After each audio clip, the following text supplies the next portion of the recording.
Армысыздар, қалдарыңыз қалай? Утил сбор мәселесін тағы да қозғағалы отырмыз. Осы үкімет деңгейінде көтерілетінін айтқанбыз. Мәселенің сол үкімет деңгейіндегі комиссияның алғашқы отырысының видеосы, толық нұсқасы жарияланды. Оны министрлік өздері YouTube арналарына жариялаған екен. 3 сағатқа жуық болған. Дегенмен сол 3 сағаттың ішінде айтылған нәрселерді қысқа нұсқа сіздерге айтып өтуді жөн көрдім. Ең әуелі, утил сбор туралы петицияның құрылтайшысы болған, бірнеше жылдан бері осы алымға қарсы әрекеттер жасап жүрген Санжар Боқаевқа сөз берілді. Ол баяғыдан айтып жүрген өзінің дәлелденген дәлелдерімен біраз мәселелерді қозғап отырып доклад жасады.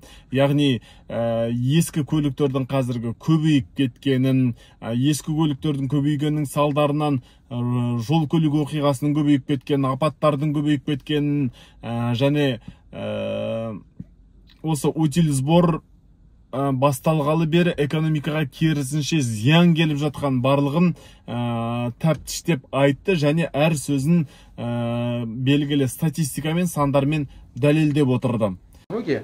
Я вам приведу данные из комитета по правовой статистике. Вот я специально впечатал, потому что знал, что у нас не будет возможности показать презентацию, занести ноутбук. В 2015 году было количество погибших 2457. Из них несовершеннолетних 231. Да? Я не знаю, как вам удобно показать. И спустя 8 лет, в 2023 году, количество погибших выросло. И самое главное, да, что непозволительно для нас, для всех, значительный рост погибших несовершеннолетних пассажиров. С момента введения утильсбора и первичной регистрации мы видим, что в 2015 году средний возраст автомобиля в Казахстане составлял 12 лет. А в 2023 году он уже составил 22 года. То есть за 8 лет наш автопарк поставил на 10 лет с опережением реального времени. Да? Да, средний возраст вырос, потому что вы как раз таки же и сказали, что во время легализации пришли в парк старые автомобили.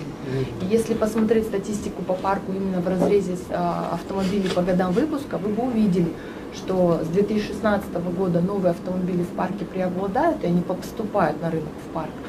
А старые автомобили попадают меньше, потому что те люди, которые завозят и принимают решение привозить старые автомобили, они платят эти все утильсбор, первичку, сертификацию проходят, но они привозят такие машины. Соответственно, у нас импорт старых автомобилей или импорт автомобилей в целом в Казахстан не запрещен.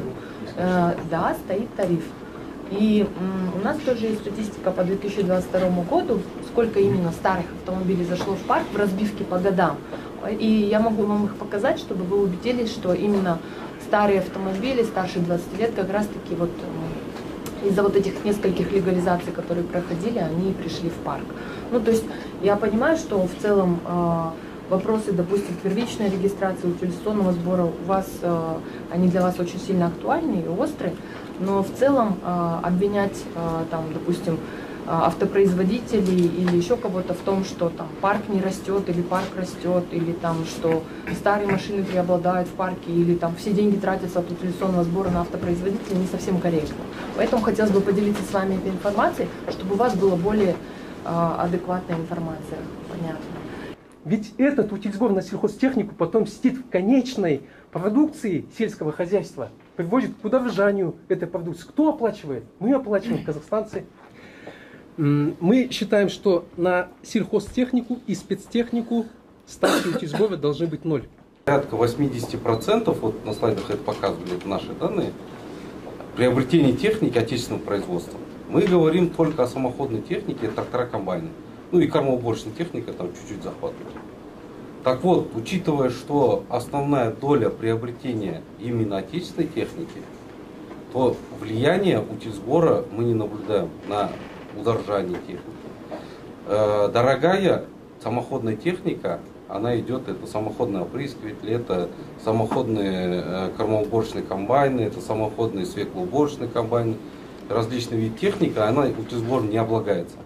Уважаемые коллеги, вопрос эффективности Жасылдаму вынести отдельно, чтобы не тратить на это время, но у нас есть обстоятельный доклад о том, почему Жасылдаму стал еще хуже, чем Торвок.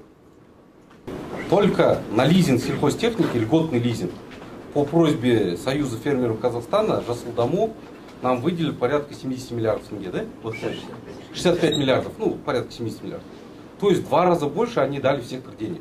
Это льготный лизинг под прямые, без субсидирования, ставку 6%, без первоначального взноса, который у нас там буквально за 2 недели фермеры разобрали. Но это же... Плюс Ладно. еще у нас заявок куча осталось, которые. При этом в обновлении это дало 15-20% от общего обновления. Дегенмен, оның сөзіне күмәнмен қарағандар да болды, оның сөзінің шындыққа жанаспайтыны туралы айтқандар да болды. Еще вопрос. Вы рассчитывали потери бюджета, да? От там, льгот, преференций, автопрома, сельхозмашиностроения. Здесь вот вопрос. Можно ли получить эти расчеты, методику расчета и источники? Откуда вот вы брали данную информацию? Потому что вы назвали, допустим, то, что освобождение от НДС 12%, да, понятно. Вы назвали то, что производители освобождаются 15% от таможенной пошлины. На самом деле на компоненты, на комплектующие таможенная пошлина идет от 0 до 10%. Средняя таможенная пошлина на компонент 0,7%. И более того, ну как вы знаете, наверное, то, что из общего пула поступления от таможенной пошлины в Казахстане оседает только 6,9%. Соответственно, потери именно Республики Казахстан, то есть 6,9% от вот этой вот суммы итоговой. И вы говорили еще, ну не раз, я тоже видел и в соцсетях, да, вот то, что производители освобождаются от КПН, вот тоже коллега сказал. На самом деле все производители сейчас платят КПН в полном объеме, но даже есть те кейсы, когда производители в рамках инвестконтракта, там 1 или 2 производителя освобождены от КПН, но они его все равно платят. Ну, я вам ссылку тогда на сайт Министерства индустрии скину, где министр сам сообщает, на тот момент это был Карабаев, что они освобождены от КПН. Почитайте, я ссылаюсь на данные. Если за это время уже ввели КПН, окей, предоставьте, скажите, КПН что... он всегда был, то есть не было... Ну, я вам скину, посмотрите. Одан бөлек жалпы бұл жерде өзі тартысты жағдайлар көп болды. Арасында доклад жасаған мамандармен сөзге келіп қалып жатқан жағдайларда кездестім. Мы тоже за промышленность, понимаете? Мы тоже за промышленность. Я вам не говорю, что вы против промышленности. Я свою позицию выражаю в данный момент. Вы ни одну цифру не привели, понимаете? Вы готовьтесь. Не надо вот общими словами патриотически мы за промышленность. Мы тоже за промышленность. Давайте не будем терять уважение. Я на личности в данный момент не переходил. Вам тоже рекомендую. Вы в прошлый раз неплохо выступили. Да. Да, мы еще поговорим. Отлично. Уважаемый коллеги, Тағы да бір мынадай мәселе көтерілді. Қазақстанда жинастырылатын, яғни құрастырылатын көліктердің қаншасы ұсақ торапты тәсілмен жиналады деген мәселе қозғалды. Мысалға, бір жыл бұрын ғана барлық көліктердің 3% ғана осы ұсақ торапты тәсілмен жиналған екен. Ал биылғы статистика 9%-ға өсіп кеткен. Государство надеялось получить, да, локализацию. Вот я вам сейчас покажу. Уровень мелкоузловой сборки до сих пор на уровне скольки процентов?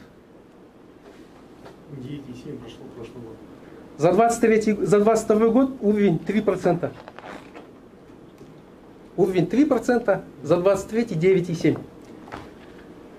За год вы никогда в 3 раза не смогли бы повысить мелкоузловую сборку. Нет такого. Такого быть не может. Поэтому ваша статистика, да, она конкретно рисованная. А значит, вот 90, хорошо, засчитаем вам 9,7, пусть с авансом засчитаем.